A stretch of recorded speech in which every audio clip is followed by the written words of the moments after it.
নক্ষত্রেরও পতন হয়, একদিন সব নক্ষত্র জ্বলে জ্বলে নিভে যায়। যেমন নিভে গেছে ক্রিস্টিয়ানো রোনালদো নামক ফুটবল নক্ষত্র। আন্তর্জাতিক ফুটবল থেকে এখনো আনুষ্ঠানিকভাবে বিদায় নেননি CR7। তবে ইউরোর কোয়ার্টার ফাইনালে ফ্রান্সের বিপক্ষে হেরে তার ক্যারিয়ারের বাতি একরকম নিভে গেছে।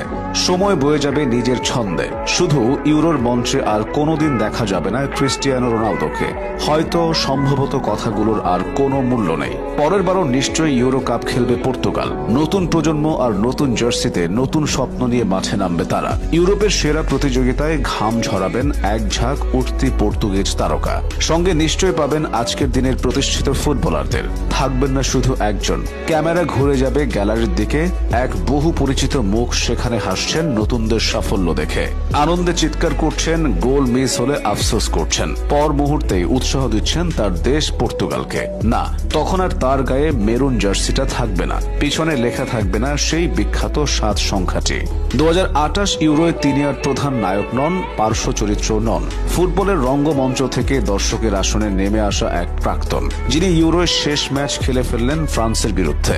শেষ ম্যাচ কথাটা বলতে অস্বস্তি হয়, বলে ফেলার পর অবিশ্বাস করতে ইচ্ছে হয়। না বলতে চাওয়া অনেক কথা আটকে রাখা যায়, কিন্তু জীবন চলতে চলতে যে কখন নির্মম হয়ে উঠবে মানুষ সে আন্দাজ করতে পারে না। অবশ্য আভাস আগে থেকে ছিল। স্লোভেনিয়া ম্যাচের পর খোদ রোনালদো জানিয়ে দিয়েছিলেন এটাই তার শেষ ইউরো। ফ্রান্সের কাছে হারার পর সেই কথাটি এখন সবাইকে কাঁদাচ্ছে। যে আবেগ টিকে থাকবে বছরের পর বছর, যুগের পর যুগ। একটা দুটো বছর নয়, পুরো 20 বছর ধরে ইউরো কাপকে মাতিয়ে রেখেছিলেন রোনালদো। 12 জুন 2004 থেকে 6 জুলাই 2024। ফিগোর পাশে 17 নম্বর জার্সি থেকে 7 নম্বর জার্সিকে নিজের নামে পরিচিত করে তোলা। পথের দুপাশে অসংখ্য রেকর্ডের মাইল ফলক। সবচেয়ে বেশি 6 বার ইউরো খেলার নজির, 14টা গোল, 8টা অ্যাসিস্ট। শুকনো তথ্য পরিসংখ্যানে পাতার পর পাতা ভরে যেতে পারে। রেকর্ডের আরেক নাম রোনালদো। রেকর্ডের বাইরেও আছে আরেক রোনালদোর নাম। 2016 ইউরো জয়। যে কাজ ইউসেবিও ফিগোরা করতে পারেনি, সেই কাজ করেছেন রোনালদো পেপেরা। 2016 সালের ইউরো ফাইনালে পর্তুগাল মুখোমুখি হয় ফ্রান্সের। ম্যাচের 25 মিনিটে চোট পেয়ে বেরিয়ে গেলেন রোনালদো। পায়ে ব্যান্ডেজ বেঁধে দলকে তাতিয়ে গেলেন 120 মিনিট। আর সেটা নিয়ে কত কটাক্ষ। আসলে সেবারের গ্রুপ পর্বের চিত্রটা অনেকেই ভুলে গেছে। এফ গ্রুপের শেষ ম্যাচে রোনালদো জোড়া গোল না করলে যে নকআউটে ওঠা হতো না পর্তুগালের। সেমিফাইনালে ওয়েলসের বিরুদ্ধে প্রথম গোলটা তারই ছিল। আরো একটু পেছনে ফিরলে দেখা যাবে সেবারের ইউরো বাছাই পর্বের আই গ্রুপের টপ স্কোরারের নাম ক্রিস্টিয়ানো রোনালদো। আসলে রোনালদো গোল করবেন, ম্যাচ জেতাবেন, এটাই স্বাভাবিক ব্যাপার। তবে ব্যতিক্রম হলেই ধেয়ে আসে প্রশ্নবাণ। তাতে অবশ্য লাভই বেশি। ভালোবাসা তাকে শক্তি দেয় আর ঘৃণা ব্যঙ্গ করে তোলে আরো শক্তিশালী।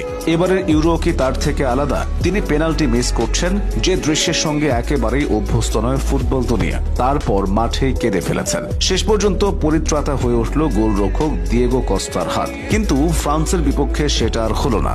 যেখানে মন খুলে হাসার অবকাশ নেই, আছে শুধুই বিচ্ছেদের বিষাদ। ইউরো নামক মহাকাব্যে রোনালদো নামক নক্ষত্রের বিদায়। এত কিছুর পরও রোনালদো হয়তো একটা বিষয় নিয়েই সব থেকে বেশি আফসোস করবেন, সেটা হলো বিশ্বকাপ। বিশ্বকাপ জিততে পারেননি এমন কিংবদন্তিদের তালিকাটা খুব একটা ছোট নয়। Johan Cruyff, Eusebio, Luis Figo, David Beckham, Socrates, Zico, আরো কত কত নাম। সেই তালিকায় রয়েছেন ক্রিস্টিয়ানো রোনালদো। তবে উপরের নামগুলোকে যেমন ফুটবল ভোলেনি, রোনালদোকেও তেমনি কেউই ভুলবে না। প্রিয় রোনালদো, আপনি থাকছেন ভক্তদের হৃদয়ে, আপনি থাকছেন অসংখ্য স্মৃতিদের ভিড়ে।